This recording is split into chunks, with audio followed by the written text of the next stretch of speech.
फग्गन महीना आप सबको मुबारक हो।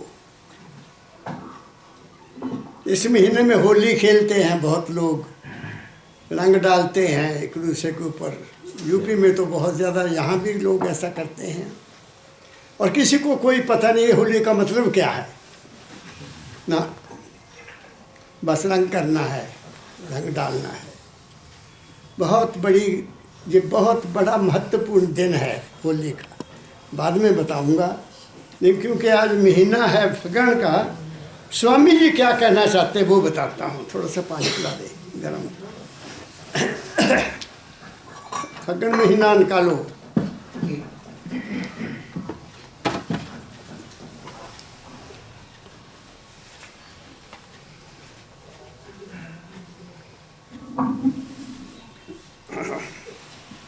पहले लाइनें पढ़ो। हाँ जी।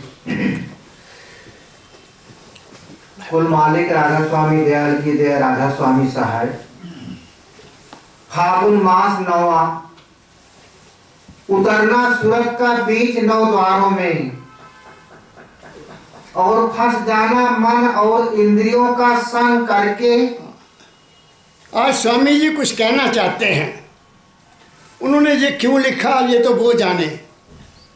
वो कहते हैं उतरना सुरत का 9 द्वारों में, और फिर आकर मन और इंद्रियों में फंस जाना, ये उन्होंने कहा है। अब उन्होंने ये नहीं कहा कि सुरत नीचे आई क्यों, ये नहीं कहा, वो मैं बताऊंगा। आगे पढ़ो। मन और इंद्रियों का संग करके भोगों में, और फिर आना सत्य पुरुष दयाल का संत सदगुरु रूप धार कर, और पहुंचाना सूरत का निज घर में। फिर वो कहते हैं कि जब वो सुरत तंग हो जाती है, मंदिरों में फंस जाती है, तो फिर सतगुरु आता है, दया करता है और उसको वहाँ से निकालता है, निकाल कर फिर अपने घर का पता देता है। ये कहा उन्होंने। अब पढ़ो आगे। घर निज घर में शब्द मार्ग की कमाही से, और वर्णन भेद रास्ते का मुकामात का। हाँ, कैसे जाएंगे हम वो बताएंगे, लेकिन ये उनके लिए है जो अभ्यास करते हैं। ये मैं कहना चाहता हूँ, ये हम लोगों के लिए नहीं है। लेकिन मैं बहुत सिंपल बता दूंगा, बहुत ही सिंपल। मैं आपको वाणी के चक्कर में नहीं डालूंगा, क्योंकि बाबा जी महाराज कहते थे वाणी महाजाल, तुम वाणी में फंस जाओगे तो निकल नहीं पाओगे, क्योंकि मतलब नहीं समझ लगेगा।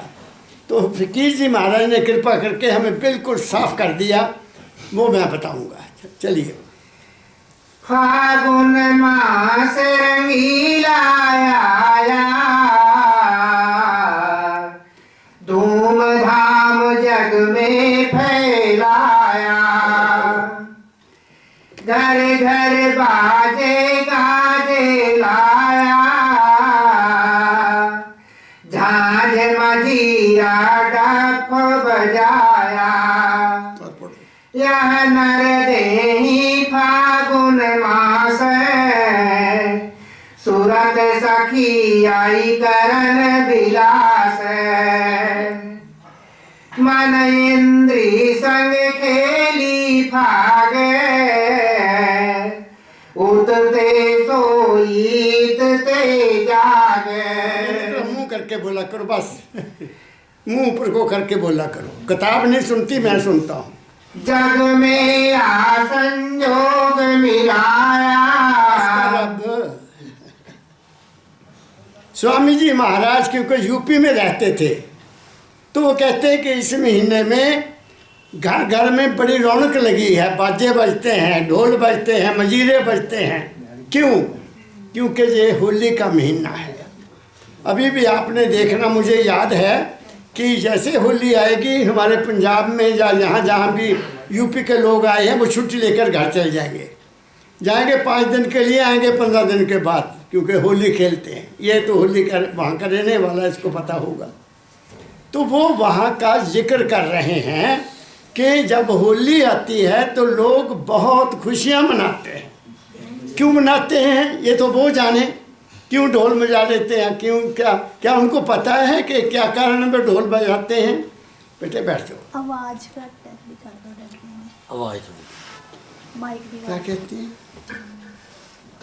आवाज नहीं आती? हाँ कम। आवाज तो है। ठीक है। अच्छा अच्छा। अब स्वामी जी महाराज इसको दूसरी तरफ ले गए कि हमारी जो सुरत है वो जहाँ आकर मंद्रियों के साथ मिलकर अपने घर को भूल गई, ये सिर्फ ये लिखा। अब सवाल ये है कि सुरत वहाँ से आई क्यों? सुरत वहाँ से आई क्यों? कारण नहीं लिखा उन्होंने, कारण नहीं लिखा। और आकर यहाँ फंस गई, कोई कारण होगा तभी आई, नहीं तो वहाँ आनंद था जहाँ हमने वापस जाना है, वहाँ से आई क्यों? इन्होंने जिक्र नहीं किया वहाँ। इसका जिक्र हजूर बाबा फकीर ने किया या कबीर साहब ने किया। अब एक बात आपको मैं और सुना देता हूँ। महाराज जी ने फरमाया, परम दयाल जी महाराज, उनको सनातन धर्म वालों ने बुलाया महाराज जी को, तो उन्होंने वहाँ सनातन धर्म की जय कहा। बाबा फकीर जी ने सनातन धर्म की जय, और फिर बताया कि सनातन धर्म आया कहाँ से, कब पैदा हुआ। तो एक पुरुष है, एक पुरुष है, उसका शरीर है, उसका मन है, उसकी आत्मा है, वो विशाल बड़ा भारी पुरुष है। उस पुरुष के मन में एक विचार पैदा हुआ, एक आशा पैदा हुई, एक वासना पैदा हुई कि मैं अपने जैसा इंसान बनाऊं। मेरी बात समझ रहे हो? ये हुजूर ने बताया।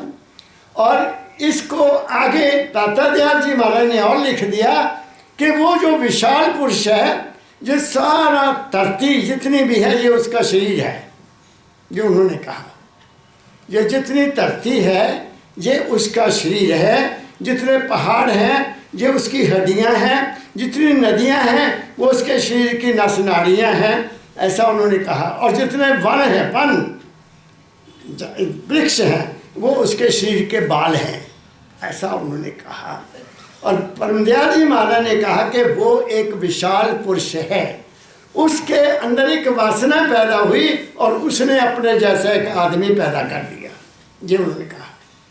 फिर इसके प्रमाण में महाराज जी ने फिर कहा कि मुझे तो पता नहीं है, लोग अपने मन से मुझे पैदा कर लेते हैं। क्या लिखा ना उन्होंने, मेरे मन से लोग मेरे रूप को पैदा करके काम ले लेते हैं।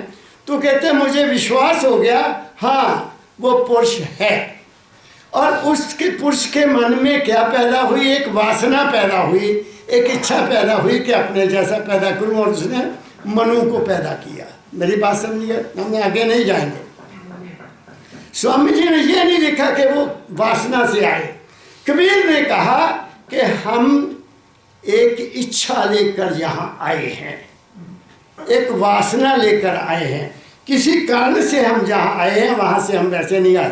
परम दयाल जी महाराज अपने, मैंने आपको एक कविता दी थी, महाराज जी की गज़ल दी थी, उसमें उन्होंने कहा कि हर बशर यहाँ किसी मकसद के लिए आता है, यही कहा था ना। तो हर इंसान किसी मकसद के लिए यहाँ आया है, वो कोई काम करने के लिए यहाँ आया है, उसकी वासनाओं से यहाँ लेकर आई है। और फिर कबीर ने आगे ये लिख दिया कि वो फिर वापस कैसे जाएगा, वापस कैसे जाएगा, उसका जिक्र इसमें स्वामी जी ने किया है, क्योंकि वो सतगुरु से ज्ञान लेकर वापस जाएगा। आया क्यों वो नहीं बताया, आप सुन लिया है ना आपने, खुशियाँ मना रहा है, आ गया मन इंद्रियों में चला गया और उसको भूल गया, अपना घर ही भूल गया कि मैं कहाँ से आया हूँ। सुनो एक बात और कह देता हूँ, वो जो हस्ती है हमारे अंदर, जो हमारे शर्मा जी ने भी जिक्र किया, मैंने उधर के जिक्र किया। मैं शाम को मैं महापुरुषों की बात माने सुनता हूँ, 6 साढ़े 6 बजे, 6 से 7 बजे तक टीवी पर आती है हरमंदर साहब से। उसमें कल एक वाक आया, जो वाक भी लेते हैं ना, हुक्मनामा आरती के बाद तो फिर एक हुक्मनामा लिया जाता है।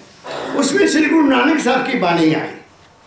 उसमें गुरु नानक साहब ने कहा लाइन में, अंतर्यामी मेरा स्वामी। जब ये बात मैं सुनी तो मैं तो गदगद हो गया। अंतर्यामी मेरा स्वामी, वो अंतर्यामी कौन है? क्या वो मन है अंतर्यामी आपका?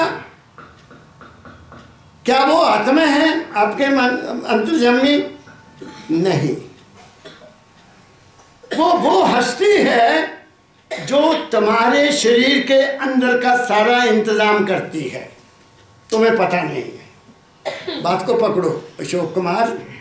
वो हस्ती हमारे अंदर शरीर में जो कुछ हो रहा है उसके कारण हो रहा है। उसको पता है कि इसके अंदर क्या है, मन को नहीं पता। पता है, मन को बता सकता है कि मेरे अंदर क्या है, वो जानता है।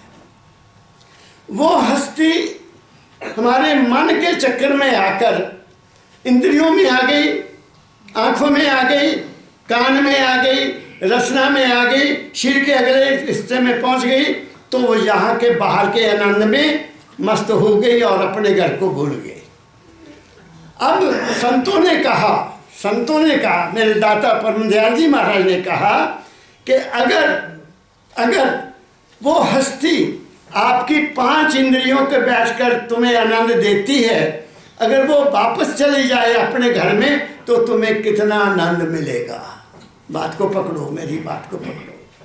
अगर वो हस्ती इधर से विड्रा होकर इसमें से जिसको साधन कहते हैं वो यहाँ से चले और यहाँ अपने घर में आ जाए तो उसको कितना आनंद होगा। कोई चिंता नहीं, कोई फिक्र नहीं, कोई डर नहीं, कोई गम नहीं, कोई शत्रु नहीं, कोई मित्र नहीं। तो वो एक अति उत्तम चीज़ है और वो ही माल के कुल की अंश है। हमारा शरीर माल के कुल की अंश नहीं है, हमारा मन माल के कुल की अंश नहीं है, हमारी आत्मा भी माल के कुल का अंश नहीं है। क्या कहा मैंने? वो है अंतर्यामी जो तुम्हारा अंदर है, तुम्हारे अंदर है, लेकिन तुम उसको जानने की कोशिश नहीं करे। उसको संतों ने चेतना कहा है, सुरत कहा है, कॉन्शियसनेस कहा है। उसको जानने की कोशिश करो। आगे पढ़ो। जग में संजोग मिलाया, लोक लाज कुल लाज लजाया। आ गई, शरीर में आ गई, मन में आ गई, इंद्रियों में आ गई, तो अब क्या है? लोक लाज। देख लोक लाज में क्या क्या करते, पढ़ो। जग में संजोग मिलाया, लोक लाज कुल चाल चलाया। भोग रोग परिवार बंधानी, फगुआ खेली होली ठानी। यहाँ आकर क्या किया? भोग विलास, खूब खाया, खूब दुनिया को देखा, खूब दुनिया को सुना और खूब दुनिया के आनंद लिए। कौन से आनंद? किस लिए वो आनंद? क्यों है? भोग से रोग पैदा होता है। भोग है तो रोग भी है। जरूरत से ज़्यादा खाएंगे तो बीमारी आएगी। वो खाएंगे जो कुदरत ने हमारे लिए नहीं बनाया तो हम बीमार होंगे। क्या कहा मैंने? इसलिए संतों ने पढ़ा, हमारे लिए कहा सात्विक भोजन लो, रजोगुणी तमोगुणी भोजन ना लो। लेकिन क्योंकि हम ऐसे समाज में रह रहे हैं, आप हमेशा सतोगुणी खाना नहीं खा सकते, बहुत मुश्किल है।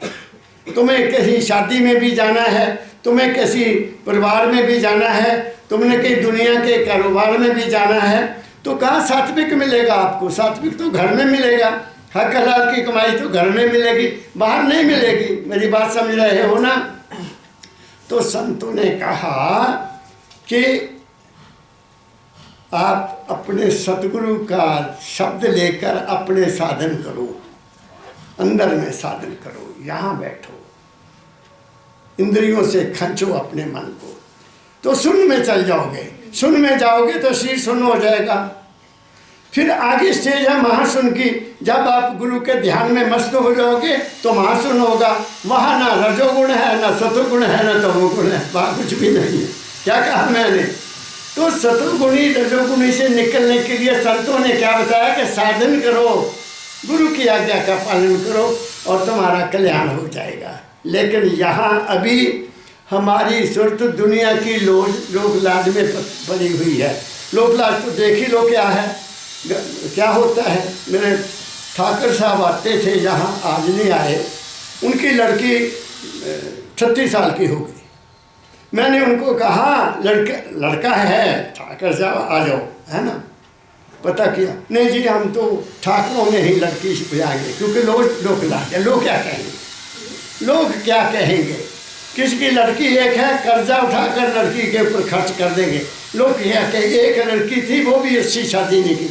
लड़के वाले कहते हैं एक लड़का था उसके लिए भी कुछ नहीं किया। कहते हैं ना ये लोक लाज है। और क्या है, ये लोक लाज ने दुनिया को नष्ट कर दिया है।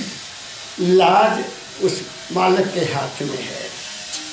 जिसने इस बात को समझ लिया वो इन झंझटों में पड़ता ही नहीं है। मैं मेरे को सतगुरु बाबा फकीर की क्योंकि संगत थी, उनकी कृपा थी। 3 लड़कों की शादियां की।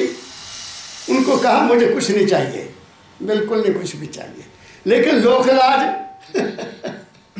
लोकलाज, हमें लोग क्या कहेंगे जी। मैं क्या कहना कि बड़े बड़े ट्रंक भेज दिए, क्या करना।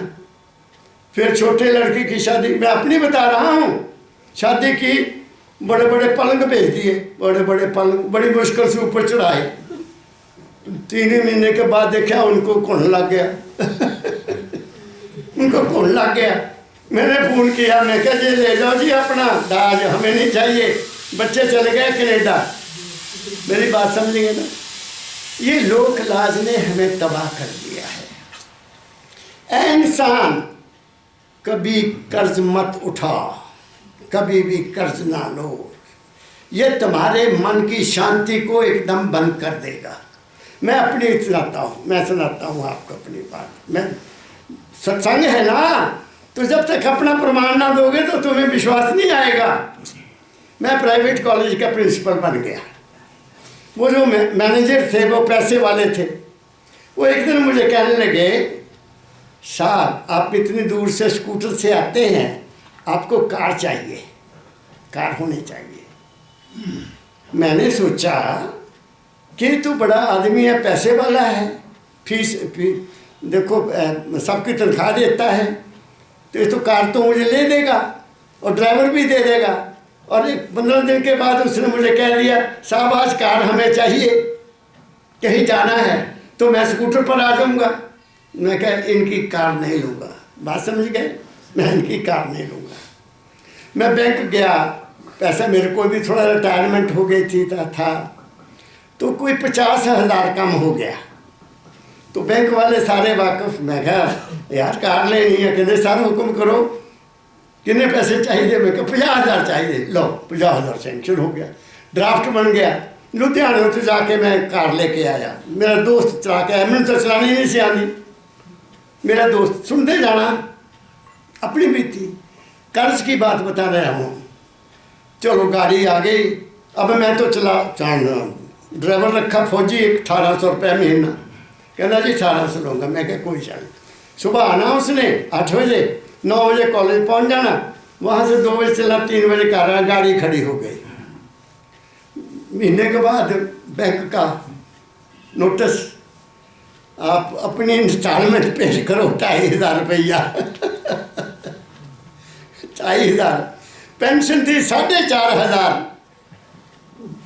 लो शर्मा जी मैनू रात नींद नहीं आई। मैं क्या हूँ 1800 उन्होंने देना, 2,500 उन्होंने देगा, तो बाकी मेरे को क्या रह गया, कुछ भी नहीं।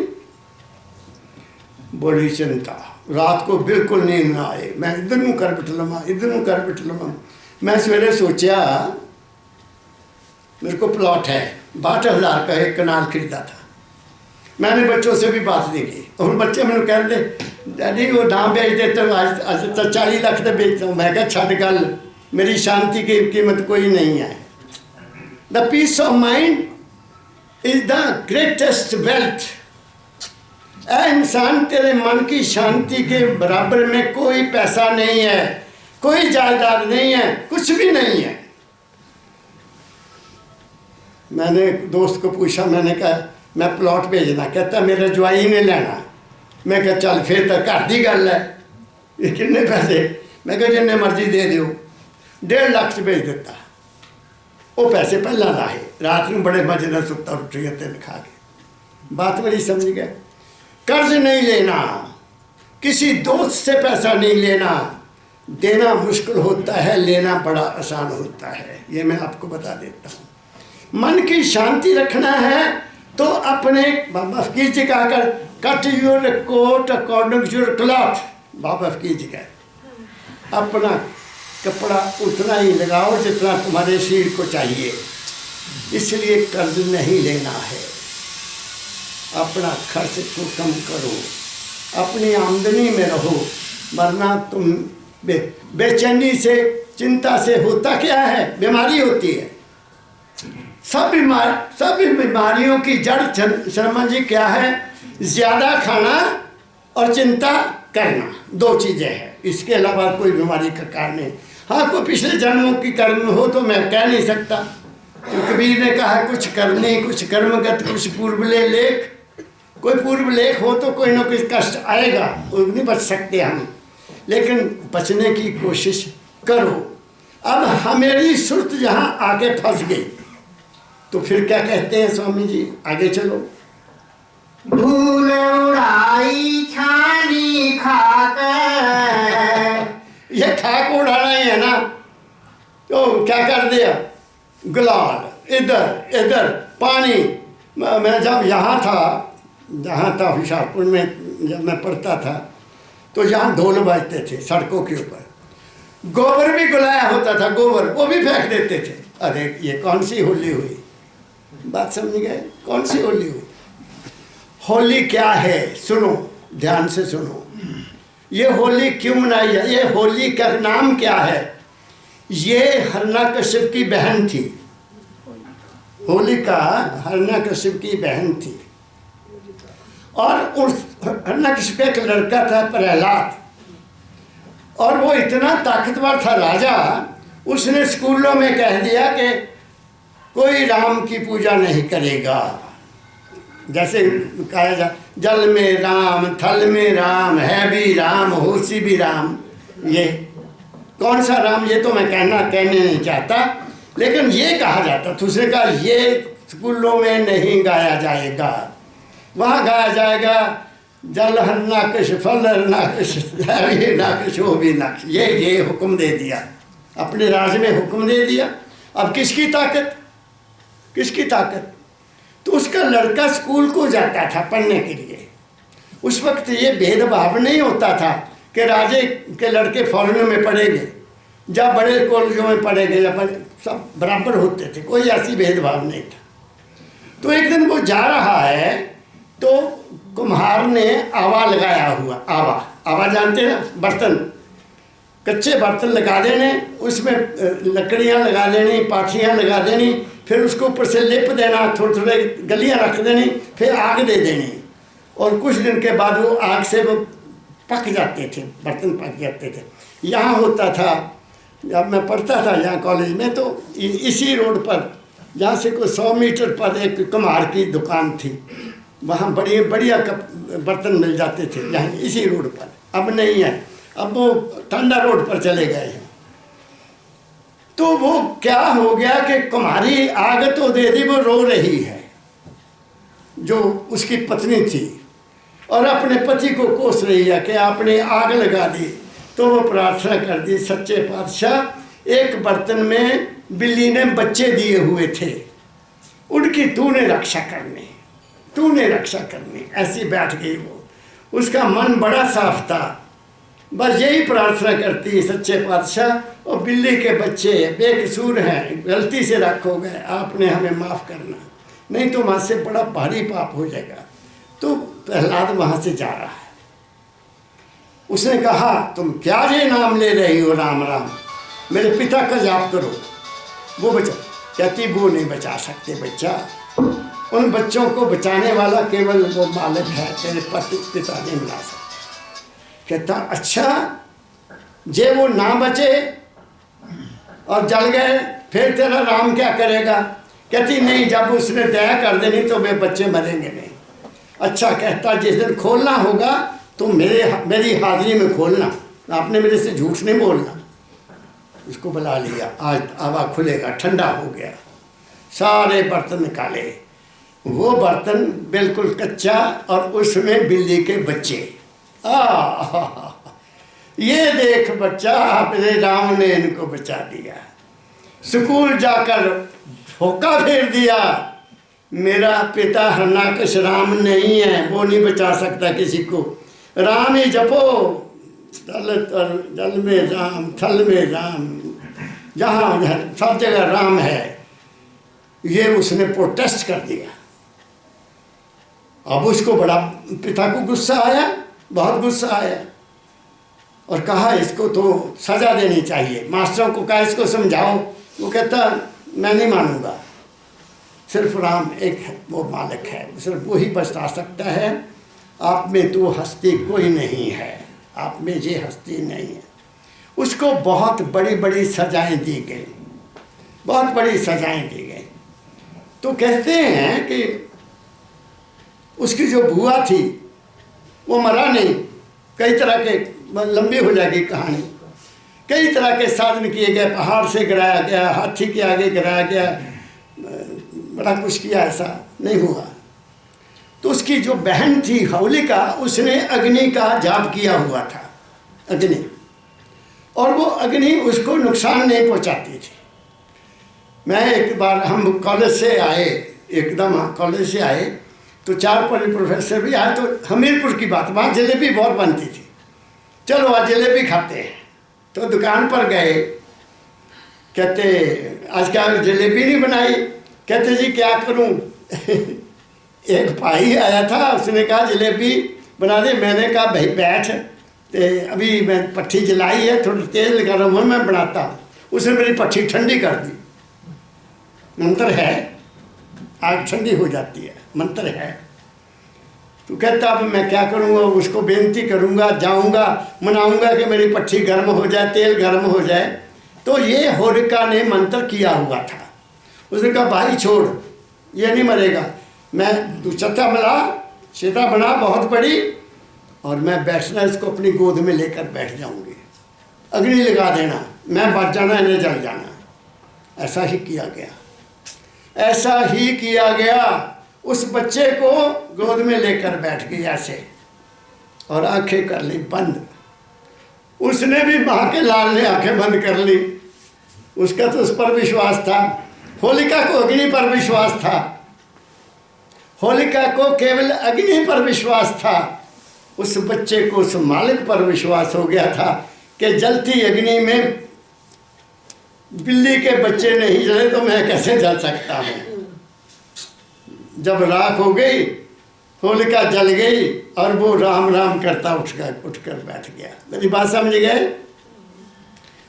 उस वक्त फिर ये होली का दहन जब हुआ तो तब होली लोगों ने मनाई, तब उसकी खाक उड़ाई कि ये घमंडी थी, ये बहुत बड़ी अहंकारी थी, इसने बच्चे को, अपने भतीजे को, भांजे को मारने की कोशिश की, इसलिए वो खुद ही खत्म हो गई। मेरी बात समझ गए? तो खाक उड़ा, हमारे क्या है, अब खेलेंगे होली की, कोई मतलब नहीं उस होली का। उस बच्चे की बात को समझो, उस प्रहलाद को जानो कि वो कितना विश्वासी था, कितना बड़ा विश्वासी था। लेकिन हमारा तो विश्वास डोल जाता है। जहाँ हमें ठहरने के लिए कहता है गुरु कि बच्चा यही ठहरना है, ये है, और गुरुवाणी कहती थिर कर बैठो हर जन प्यारे, सतगुरु तुमरे का सवारे, दुष्ट दूत परमेश्वर मारे, जन की पैज राखी करता रे। ये गुरुवाणी कहती, अपने जन की, अपने प्यारे की वो पैज रखता है, लेकिन उनकी नहीं रखता जो मिट्टी के आगे पड़े हुए हैं, जो मिट्टी की पूजा कर रहे हैं, उनके लिए कैसे जाएगा? वो तो निराकार है, हर जगह है। यहाँ याद करो वो वहाँ है, यहाँ याद करो वो वहाँ है। क्या कहा मैंने? थोड़ी सी और बात बता देता हूँ। एक लड़का जो भगवान को नहीं मानता था, वो किसी संत के पास गया, कहता बाबा ये क्या रब रब लाया, तुझे कितने है रब, दिखा दो, आपने देखा? कहता हाँ बेटा मैंने तो देखा है, तो मुझे भी दिखा दो। देखना है। कबूतर चलते थे, एक कबूतर पकड़ा, ले बेटा इसको वहाँ मार के लाना जहाँ कोई देखे ना। संतों की बात बता रहा हूँ, समझाते हैं वो, बड़े तरीके से समझाते हैं। तो उसे कहा कोई देख लो जी, मैं तो हुने ले आया। दीवार के पीछे गया, गर्दन लगा बांधने। वो संत ने तो कहा था कि कोई देखे ना, ये तो कबूतर देख रहा। अपना रुमाल निकल लिया और वो लपेट देता, फिर लगा मारने। ओहो, बाबे ने क्या था, कोई ना देखे, मैं देख रहा हूँ मैं देख रहा हूँ। रुमाल खोलिया, अद्धा फाड़ के अपनी अखा भर लिया और दूसरिया कबूतर दे बांधे। लगा जब मारने तो अंदर से आवाज़ आई, बेटा तू नहीं देख रहा, कबूतर देख रहा है, लेकिन वो देख रहा है। चंगियाइयां बरियाइयां बाचे धर्म हदूर, करनी अपो अपनी के नेड़े के दूर। जिन्हें नाम ते आया गए मुशक्कत काल, नानक से मुकुजले केती छुट्टी नाल। ये संतों की वाणी है। संत आए, हमें समझाया, वाणी लिख दी। ऋषियों ने तो पता नहीं कौन सी भाषा में लिखी, वो तो आम आदमी जानता नहीं है। संस्कृत में है, वो पंडित जी पढ़ते हैं, हमें पता नहीं वो क्या कह रहा है, हमें गालियाँ निकाल रहा है कि क्या कर रहा है। गुरबाणी तो खुल के बोलती है, ऐ इंसान तू अपना कर्म ठीक कर ले। बाबा फकीर ने यहाँ तक कह दिया, ऐ इंसान तू राम नाम जपना बंद कर दे, बेशक ना जप। राम नाम तू जप ना जप, ये कोई बात नहीं, लेकिन अपना कर्म और अपनी नीयत सीख कर, क्योंकि कर्म जो जो करेगा अंत में भोगना पड़ना। कर्म नहीं छोड़ेगा हमें। हाँ, अगर आप वहाँ जाना चाहते हो तो मन बुद्धि से आगे जाना पड़ेगा। जहाँ मन नहीं है वहाँ कर्म नहीं है। जहाँ शरीर है कर्म है, जहाँ मन है कर्म तुम्हारे साथ है, यहाँ आत्मा है तुम्हारे साथ कर्म है। इन तीनों से आगे जाकर तुम्हें वो घर मिलेगा, फिर वहाँ कर्म नहीं है। इसलिए मेरे सतगुरु महाराज जी फरमाया करते थे, go beyond the feelings of body, शरीर को भूलो। Go beyond the feelings of mind, मन को भी छोड़ो। And go beyond the feelings of soul, आत्मा से भी आगे जाओ। आत्मा से, आत्मा जहाँ तक है, इसके आगे अगला ये पिंड है, ये अन्न है और ये ब्रह्मांड है। ब्रह्मांड में आत्मा नहीं है। क्या कहा मैंने? आगे पढ़ो। धूल उड़ाई छानी खाके, पाप पुण्य संग हुई न पाके। पाप पुण्य आ गया बुरे कर्म करोगे पाप है, दान दोगे पुण्य है। पुण्य का अलग तुम्हें मिलेगा लाभ और पाप का अलग मिलेगा। दोनों हाथ तुम्हारे गंदे हो गए। अगर कोई आदमी कहे कि मैंने इतना कुछ किया, मैं वहाँ जाके नहा लूँगा, मेरे पाप धुल जाएंगे, भूल जाओ। कोई भी पाप तुम्हारा बुरा कर्म नहाने से नहीं खत्म होगा। गुरु नानक जी का वचन है, मैं क्या करूँ। जे शरीर को खाक लग जाए तो पानी ना धो लो। जे कहते हैं मूत पलीती कपड़ हो दे छापन ले ये ओ तो हो। पहले कहते हैं अगर शरीर को खाक लगी है तो वो पानी से धुल जाएगी, अगर कपड़े गंदे हैं तो साबुन से धुल जाएंगे। मूत पलीती कपड़ दे साबन ले ये धो, पर ये मत पापा के संग ओ तोपे नावन के रंग। ऐ इंसान तू पाप ना कर। पाप तुम्हारे अंदर जाता है, वो बाहर नहीं रहता, वो अंदर है, तुम्हारे मन में है, तुम्हारी आत्मा में है, तुम्हारे शरीर में है। जो शरीर से काम किया पाप तो शरीर को ही कष्ट मिलेगा। मन से किया पाप तो मन से तुम दुखी होगे और अगर आत्मा से पाप किया तो आत्मा से भी तुम दुखी होगे। क्या कहा मैंने? वो किससे धुलेगा? वो नाम से धुलेगा, नाम। और नाम कहाँ है? वो मन से परे है, वो शरीर से परे है, वो आत्मा से परे है। ये संतों ने तो हमें सारे प्रमाण दिए हैं, लेकिन हम नहीं, हमने पढ़ लिया बस काम खत्म हो गया। ऐसा नहीं काम चलेगा। करने करे तो पावे भेद।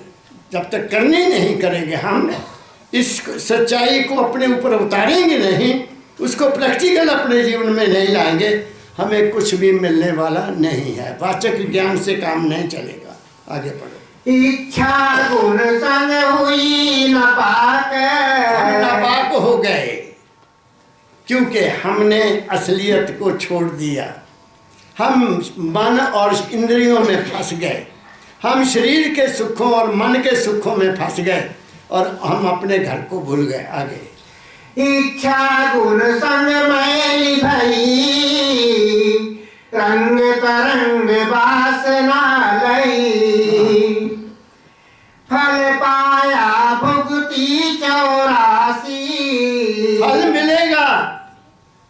वो कहते 84 लाख जूनी कहा गया है संतों ने। 84 लाख जूनी होगी, मैं इसका इनकार नहीं करता। लेकिन संतों की वाणी में, जैसे मेरे सतगुरु बाबा फकीर जी ने बताया, हमारे शरीर में छः शरीर के केंद्र हैं, 6 मन के केंद्र हैं, 6 12। 5 हमारी ज्ञान इंद्रियाँ हैं, 12 5 ज्ञान इंद्रियाँ, मन और आत्मा केंद्र 7 12 7 84। मन बुद्धि मिलकर इन 5 ज्ञान इंद्रियों का प्रयोग करके हम अनेक प्रकार के केंद्रों में खेलते रहते हैं। कभी मन के केंद्र, मन में 5 तरह की वृत्तियां हैं, काम क्रोध लोभ मोह अहंकार। ये वृत्तियां हैं हमारी। हर चीज़ के 5 रूप हैं, 5 रूप। क्रोध 5 तरह का है, कामना 5 तरह की है, लोभ 5 तरह का है, और ऐसे ही मोह 5 तरह का है। मेरी बात समझ गए? तो ये लंबा सफ़र हो जाता है। तो हमारा मन हमारे ही अंदर इन चीज़ों में खेलता रहता है, कभी निकलता नहीं बाहर। इसलिए संतों ने जो सत्संग का और नामदान का जो प्रोसेस चलाया, वो प्राणियों को इस दुनिया के झंझट से निकालने के लिए चलाया है।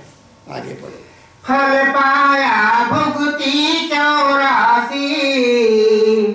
काल देश जहाँ बहुत 83। ये काल देश है। काल मीन समय। समय के अनुसार हमारा शरीर परिवर्तन हो रहा है, हमारे मन के ख्याल परिवर्तन हो रहे हैं, और उन्हीं में हम खेलते रहते हैं। जिस इंसान को नाम मिल गया या जिसको सतगुरु की कृपा हो गई, वो काल में घबराता नहीं है। वो जो हो रहा है उसको बड़ी आसानी से लेता है कि ये मेरा ही कर्म है, मैं हाय हाय की करूं। वो हाय हाय नहीं करता और सहन करके शांत रहता है और कर्म को खुशी से काटता है, उसमें फंसता नहीं है। बाबा फकीर जी महाराज ने कहा कि मैं इतना ऊंचा चला गया, उस धाम को भी देखा, बीन भी सुनी, लेकिन उस सब कुछ होते हुए भी मैं आके घर में फंस गया। ये कहा उन्होंने। ना फंसना, ये मुझे बाद में पता चला कि जो मर्जी कर ले, तू अपनी रहने को पहला ठीक कर। जब तक रहने में हम नहीं आएंगे, हम 84 से बच नहीं सकते। सब काम करो लेकिन फंसो मत। फंसने का मतलब जानते हैं ना? मैंने कर्जा ले लिया और रात को नींद, मैं फंस गया ना। मैं फंस गया, नींद नहीं आई, बच्चा कॉलेज से वापस नहीं आया, हाय बच्चा क्यों नहीं आया, ले फंस गया। ये हर चीज़ में चिंता करना, हर कर्म में चिंता करना, ठीक, इसका मतलब तुम्हें उस मालिक पर विश्वास नहीं है। बात समझ गया? जब तक चिंता है, जब तक आस है, तो निराशा रहेगी। आस पूरी हुई नहीं, तुम निराश हो जाओगे। इसलिए संतों ने कहा तू आशा ही छोड़ दे। उसके आदमी प्रभु डोरी हाथ तुम्हारे तू उदे ते छड़ देते सब कुछ, मस्त हो जा, अपने आप में ठहर जा। लेकिन ये है बड़ा कठिन, एक मैं आपको बता देता हूँ, मैं इस हालत को जानता हूँ।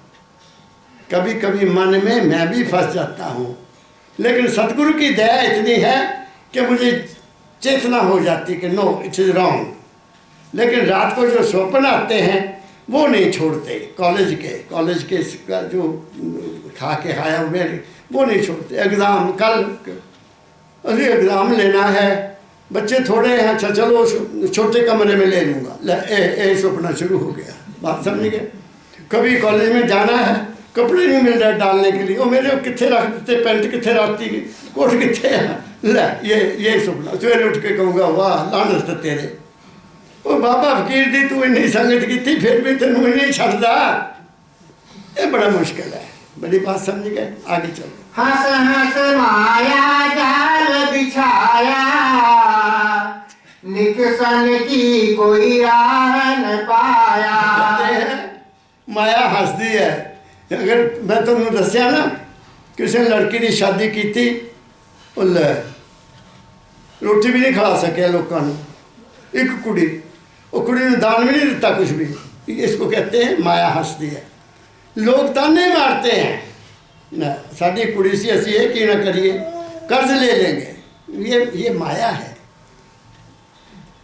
सुखी रहना है, दुनिया की परवाह करना बंद कर दो। बुजुर्ग कहा करते थे, दराटी देखी ना घास काटने वाली, उसको एक डंडा होता है, एक तरफ होता है। दुनिया को दोनों तरफ है, ये इधर को भी काटेगी इधर को भी काटेगी। खांसी ज़्यादा करोगे कह दो ओ ले बथेरा ले आंदा आ, 420 की थी और रिश्वत लगी बथेरी, तब ये कह देंगे। अगर नहीं करेंगे ला इतना पैसा हुंदा होया भी कोई खर्च नहीं किया, कोई शर्मा नहीं। छोड़ती दुनिया, तुम्हें दुनिया नहीं छोड़ेगी। दुनिया को छोड़ दो, अपना आपा देखो, अपना पना देखो, अपनी हिम्मत देखो, उसमें रहकर काम करो। क्या कहा मैंने, आगे चलो। तब संतन चित दया समाई, सतलोक से पुण्य चली आई। अब स्वामी जी कहते हैं कि उस मालिक को दया हुई, उस मालिक को दया हुई। क्या सब पर हुई? मैं स्वामी जी को पूछूंगा। स्वामी जी आपने का पढ़ो ये लाइन। तब संतन चित दया समाई, सतलोक से पुण्य चली आई। तब कहते उनको दया आई और सतलोक से आ गए। स्वामी जी ने क्यों लिखा ये? क्या सबके लिए आए? नहीं, सबके लिए नहीं आए। जो इस दुनिया में जिस कर्म के लिए आया है वो ही करेगा। मेरी बात को याद रखना आपने। जिस काम के लिए कोई आया है वो ही काम करेगा, उसको कुछ ना कहो। बकरे काटने वाला बकरे ही काटेगा और न्याय करने वाला न्याय ही करेगा। जो काम कुदरत ने तुम्हें दिया है उसको उसका काम समझो। क्या कह रहा हूं मैं? तो किसके लिए आया? किसके लिए आया? जिसने ये महसूस किया कि मैं जहां आकर फंस गया। वो जैसे मैं अपनी बात बताता हूं। मैं 5-6 साल का था, आदमी को मुर्दा देखा कि क्या हो गया इसको, तो कल जिंदा था। शर्मा जी उसको ले जा रहे हैं, औरतें पीट रही हैं। मैं कभी देखा ही नहीं था ऐसा सीन। और कब्रिस्तान में ले गया मैं और देखा, वो अग्नि लगाई, लकड़ियाँ लगाई बड़ी बड़ी, सब ने मिलकर उस पर उसको रखा, आग लगा दी। मैं डर गया कि ये क्या किया, और माँ को पूछा, माँ ये क्यों हुआ? कुदरत बड़ी बेहनता है, वो कोई ना कोई हालात पैदा कर देती है। बेटा को मर गया, कहाँ गया? भगवान के पास गया। क्यों मरा? सवाल बच्चों करते हैं ना, तुम्हारे भी बच्चे करते होंगे। वो बूढ़ा हो गया था। ले मैं कहा माँ तू भी बूढ़ी होकर मर जाएगी, मैं भी बूढ़ा होकर मर जाऊंगा, तो फिर हम पैदा क्यों हुए जब मार ही जाना था? क्यों शर्मा जी, क्यों आए हम यहाँ? जब मरना ही है तो उत्थे ही रहंदा जिथे सीगे। माँ कहती बच्चा मुझे नहीं पता, तू छड़ कोई गल नहीं, चल आ जा रोटी खा ला, दूध पी ला, चल मेरे बहाना बना दे। जब रात को सोए दिया ऑफ किया, दिए होते थे ना, चलो ले नींद कितों आनी सी, वो सारा सीन मोरे आ गया। आदमी को आग लगा दी, उठिया, वो धा मार के रोया, मैं बहुत रोया। मैं क्यों आया इस दुनिया में, काहे के लिए आया, मैं कहाँ जाऊँगा। माँ दौड़ी आई बेचारी, मैंने फड़ लिया, कहते पुत्र क्या गल है, तू क्यों रोना। मैं बता दिया। कहती बच्चा मैं इतनी पढ़ी लिखी नहीं है, ये इसका भेद गुरु देगा। बात समझ गए। एक संस्कार कहाँ से मिला, माँ से मिला।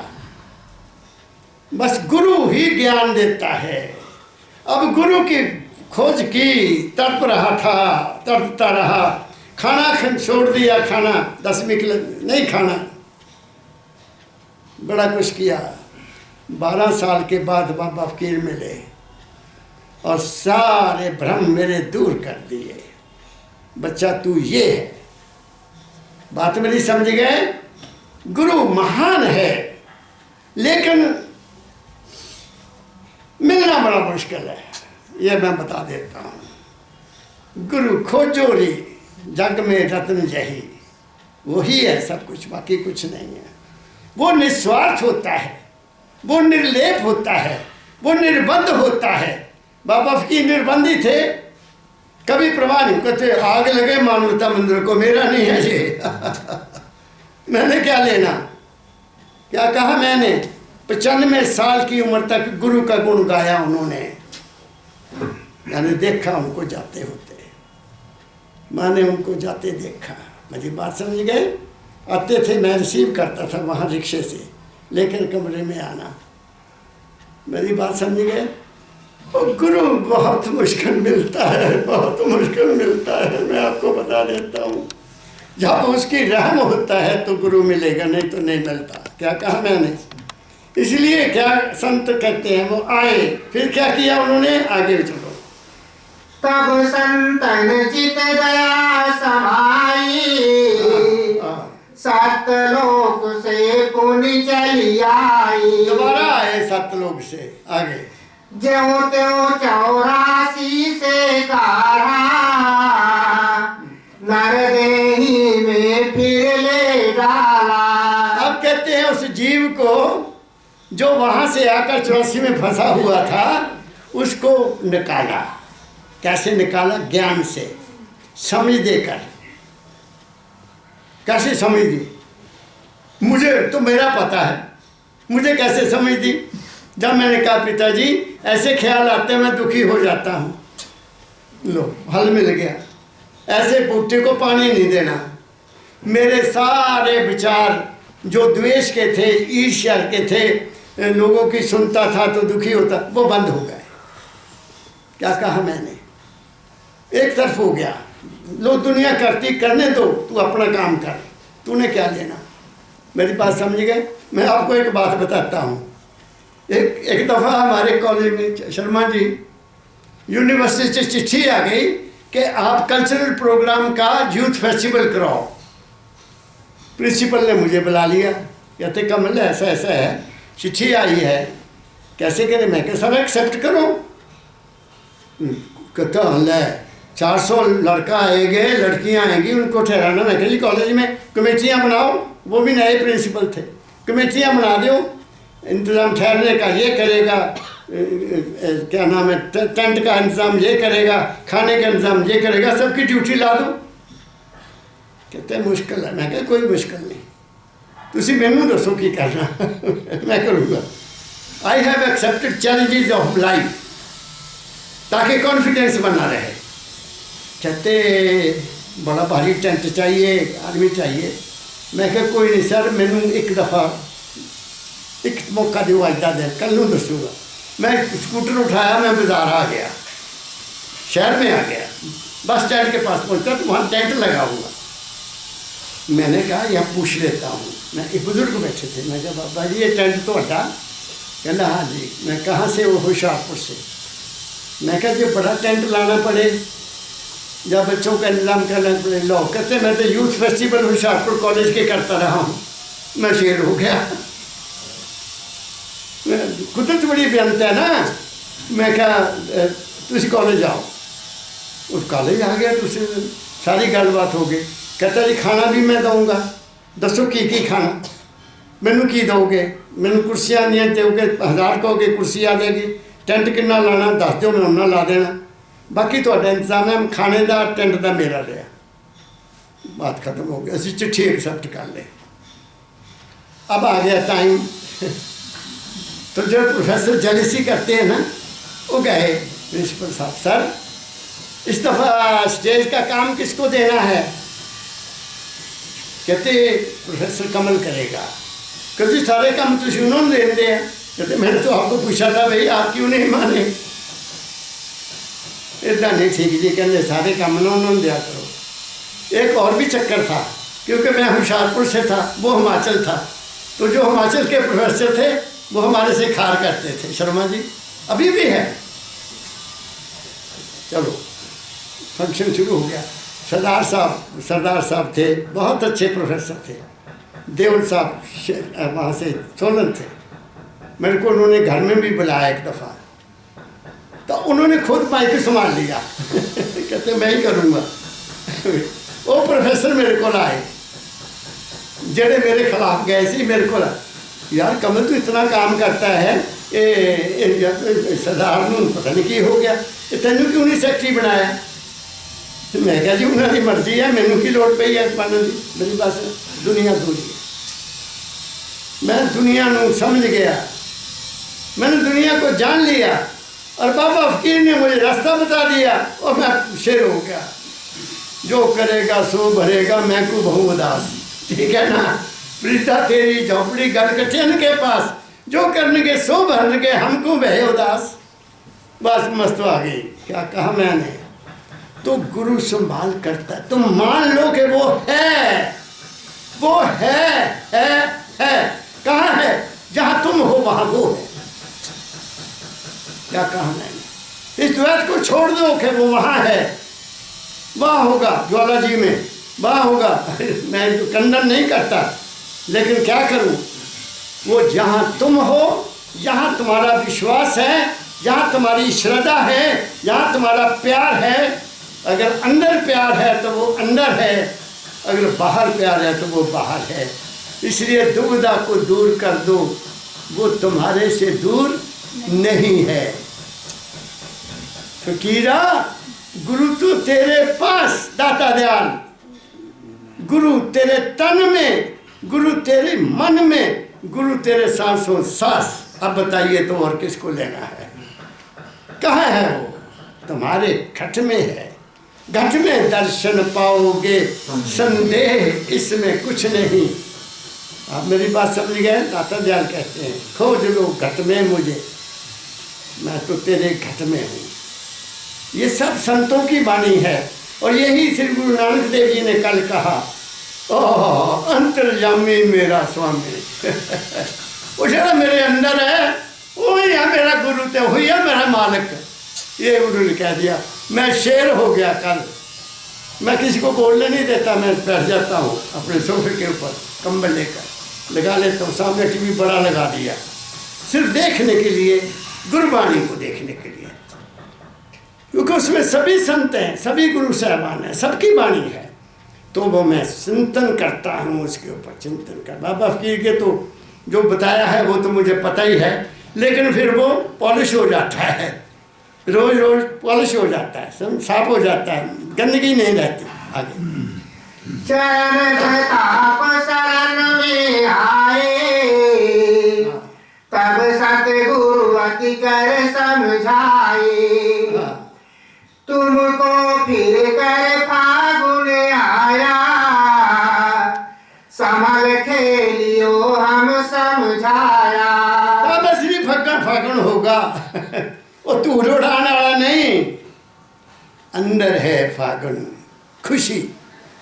मेरी बात सुनो, कुछ बताने लगा हूँ। तुम बाग में सैर कर रहे हैं, फूल बड़े खिले हुए हैं, बढ़िया, चमेली को देख रहे हैं, गुलाब को देख रहे हैं, और कितने फूल, जैस्मीन के फूल कितने होते हैं बगीचे में फूल ना, तुम देख रहे हो। जेब में घंटी बजी, जेब में घंटी बजी, टेलीफोन घर से आया, वो बच्चा कोठे से गिर गया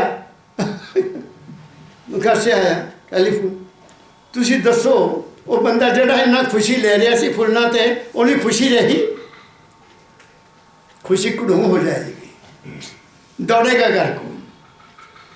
वक्त, वक्त को समझो, वक्त को। खुशी अंदर है, बाहर नहीं है। मेरी बात समझ गए आप? अगर तुम अंदर 1 मिनट, मैं कहता हूँ आधा मिनट भी तुम आंख बंद करके उसको याद कर लो, तुम्हारी सुन ली जाएगी, तुम्हारी सुन ली जाएगी।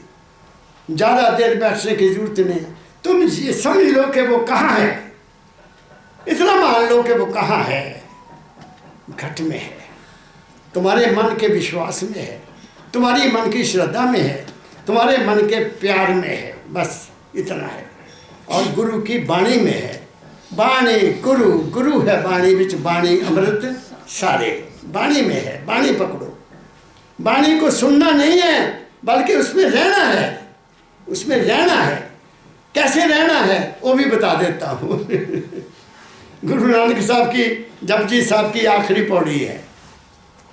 मैंने संतों का खंड कहते हैं उसको, मधानी फेरी हो, मधानी, मधानी जानते हो, मक्खन निकालने के लिए। उन्होंने वहाँ लिखा, जत पहारा ठहरने का, जीवनी जीने का, जत पहारा धीरज सन्यार, अहरन मत बेद हथियार, आओ खल्ला अग्न तपताओ, पांडा भाओ अमृत ठाल, कड़िए शब्द सच्ची टकसाल। शब्द की टकसाल अंदर डालो। कैसे? जैसे सुनहरा एक उसके पास शस्त्र होता है, उससे वो सोना गढ़ता है और बहुत धीरज से गढ़ता है। हाथ में उसने गहना पकड़ा हुआ है, वो पूरी टेंशन से उसको काटता है उसके साथ। अब तो मशीनें आ गई, गुरु साहब के समय में तो सुनहरे होते थे। जत पहारा, जत कंट्रोल, धीरज सुनहरा, सुनहर धैर्य है उसको करता है। फिर आगे कहते हैं, तत् पहारा धीरज सुनहर, अहरण मत, अहरण जेड़े तो चोट लगांदे, दिमाग की आपके सुरत, आपकी चेतना। अहरण मत वेद हथियार, वेद में ज्ञान रूपी हथौड़ा हाथ में लेकर नीचे जो जेड़े चोट लगानी है उन्हें चोट लगाओ, विवेक से, समझ से, जिंदगी के लिए अंदर, अपने अंदर वेद हथियार। भाव खल्ला, अंदर भावना पैदा करो। भाव खल्ला अग्नि तपताओ। किस अग्नि को तपताओ? अपने अंदर किस अग्नि की? वैराग की अग्नि, वैराग की अग्नि। जैसे एक शब्द है, कई जन्म से बिछड़े बांधो, ये जन्म तुम्हारे लेखे, ये जन्म अपना तुम्हारे लेखे है। मैंने जी लिया बथेरा, ये जन्म तुम्हारे लेखे, इसको अपने लेखे, उसके लेखे लगा दो। और लेखे कैसे लगेगा? ये समझकर जो उसने दिया मैं वो ही करना है, मन में नहीं आना है। मेरी बात समझ गए? जत पहारा धीरज सन्यार, अरण मत वेद हथियार, भाओ खल्ला अग्नि तपताओ, पांडा भाओ अमृत टाल। एक भावना का बर्तन अंदर पैदा करो। करिए शब्द सच्ची टकसाल। तुम्हारे टकसाल होती जहाँ पैसे बनते हैं, तो अंदर हमारे शब्द पैदा होगा। क्या कहा मैंने? ये गुरु नानक साहब की वाणी है। आगे पढ़ो। सूरत कहे सुनो संत स्वामी, कस खेलूं कहो अंतर्यामी। अब वो गुरु जी से कहती है, पिताजी मैं कैसे अंदर चलूं, मुझे रास्ता तो बता दो, बताओ। तब सतगुरु एक भेद लखाया, सूरत जोग मार्ग बतलाया। कहते सूरत शब्द योग, मुझे क्या बताया मैं सब कुछ देख लिया था, आपको बता देता हूँ। सतगुरु की दया से वो शब्द भी सुना। 15 दिन उस हालत में मैं रहा था। फिर मैं महाराज जी को चिट्ठी लिखी, मेरी माता ये हालत है, आगे हुक्म दो। एकदम पत्र आ गया मेरे पास, बच्चा इतना ऊंचा अभ्यास करना बंद करो। बच्चे आपके छोटे छोटे हैं, नौकरी कर रहे हो, वैराग पैदा हो जाएगा। बंद करो जी, सिर्फ सिमरन और ध्यान करो। मेरी बात समझ गए? गुरु ऐसे संभाल करता है, नहीं तो शायद मैं पता नहीं किधर चल जाता। गुरु बहुत मेहरबान होता है। मेरी बात समझ। फिर आखिर में अंतिम जो बात कही हमारे दाता ने मुझे, उसने तो सारे पट्टे साफ कर दिए। जब मुझे ये कहा, बच्चा तेरे लिए कोई किताब नहीं पढ़ना, अपने मन की किताब पढ़ना। जब मन की किताब पढ़ना शुरू किया तो अंतर्यामी का पता लगा। क्या कहा मैंने? अंतर्यामी का पता लगा कि वो तो मेरे अंदर ही है, जो मेरे शरीर का सारा कुछ कर रहा है। मुझे पता भी नहीं। मैं लस्सी पीता हूँ, पानी बन जाता है। मैं दूध पीता हूँ, वो भी पानी बन जाता। कौन है? ये मन को अंदर बड़ा भारी हंस है। हंसी दूध को पानी बनाता है ना, पानी अलग दूध अलग। कोई हंस है अंदर, नब्ज चल रही है, मैंने पता ही नहीं। दिल धड़क रहा है, मैंने पता ही नहीं। वो जो है वो है तुम्हारा अंतर्यामी, उसको ढूंढो। वो ही है वो मालिक की अंश। क्या कहा मैंने? मैंने बहुत ऊंची बात कह दी। मानो ना मानो, बाबा जी के कहने के मतलब हवा खाओ। क्यों शर्मा जी? फिर हवा खाओ, वो तो तुम्हारे पास है। आगे पढ़ो। सूरत चली अब खेलन होली, चली फिर हेलो। कर सिंगार बैठ धुन डोली, बिराय अनुराग रंग घटलीना, मन को संग ले तन को तज दीना। शरीर भूल गई, फिर मन अंदर ले आ जाएगी। चलिए ऊपर आगे। सात गुरु से पहले खेली, गुरु की बाणी साथ है। जो गुरु ने आज्ञा दी बस उसको फॉलो कर लो, मन ठहर जाएगा। आगे। सात गुरु से पहले खेली, गगन चौक तर त्रिकुटी खोली। आगे चलो। त्रिकुटी माही बहुत दिन खेली, ओंकार संग की नाहेली। आगे। लाल गुलाल रूप सुत पाया, तब सतगुरु सुन शब्द सुनाया। फिर सब अब सुनो, एक बात कह देता हूँ। ये जो त्रिकुटी बताया है, भंवर गुफा बताया है, संस्थल का, ये केवल दुनिया के कारोबार के लिए है। तुम्हें अगर विश्वास हो गया कि वो मेरा मालिक मेरे साथ है, तुम्हें इन चक्रों में पड़ने की जरूरत ही नहीं है। तुम उसको मान लो कि वो तुम्हारा है, तुम्हारे काम अपने। मैंने कहा ना गुरुमान, थिर कर बैठो भजन प्यारो, तुम थिर हो जाओ उसके लिए। वो है। फिर तुम्हें जिस चक्कर में पड़ने की जरूरत ही नहीं है। क्या कहा मैंने? मैं बड़े ओपन कह रहा हूँ ये बात। जो दुनिया चाहते हैं, दुनिया की आशाएं ले हुए हैं, वो भंवर गुफा तक उनको अभ्यास करना पड़ेगा, 5 नाम का सिमरन करना पड़ेगा। वो उसके बगैर उनका गुजारा नहीं है। क्या कहा मैंने? लेकिन जब तुम्हें विश्वास हो गया, जब गुरु ने तुम्हें बता दिया कि तू ये है, फिर अभ्यास करने की जरूरत ही नहीं। फिर वो ही है, तुम बैठे तुम उसके साथ हो। क्या कहा मैंने? आगे पढ़ो। आगे बढ़ी चली ऊंचे को, उलट न देखे अब नीचे को। चाल चल चल पहुंची सतलोक में, फगुआ मांगे सतनाम से। सतलोक में प्रकाश में पहुंच गई। आगे। गई जहां से फिर वहीं आई, पद में अपने आन समाई। अपने आप में चले गए। अल्टीमेटली हमने अपने आप में समाना है, इधर उधर नहीं भागना है। आगे। रंग रंग नित खेलत होली, जो होना था सो अब होली। अब वो हो गई, वो जो होना था, उसके आगे कुछ भी नहीं है। जो पहले रूप था उसका, जब बिछड़ी आशा के लिए साथ वो आशा को छोड़ गई। इसलिए मेरे दाता भरमदयाल जी महाराज ने कहा, ऐ इंसान तू बेख्वाहिशी पैदा कर दे, मुझे कोई ख्वाहिश नहीं है, उस पर डोरी छोड़ दे। जो मिलेगा वो खाऊंगा, जो पहनाएगा वो पहन लूँगा, जो पीने को देगा मैं पी लूँगा। जिस हालत में रखेगा तेरी दया है, तू जिस हालत में मुझे रखना रख ले। मेरी बात समझ गए? इसको कहते हैं फुल सरेंडर हो जाना, समर्पित हो जाना। उतना नहीं कहना कि जैसी थोड़ी शरण चाहिए, ना ना ना, शरण में आना है तो सारे आशाओं को छोड़ना पड़ेगा। टू हिम, जो तू देगा वही सब दिया। समझ गए मेरी बात को? आगे छोड़ा पिंडा छोड़ा अंडा, खंड खंड कीना ब्रह्मांडा। आगे आगे निज घर अपने जाकर बसी,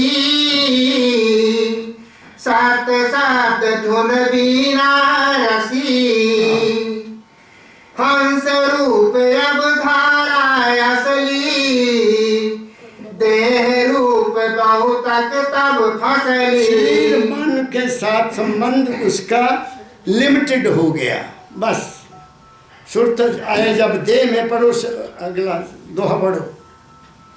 जब आवे सुत देह में, देह रूप ले ठान।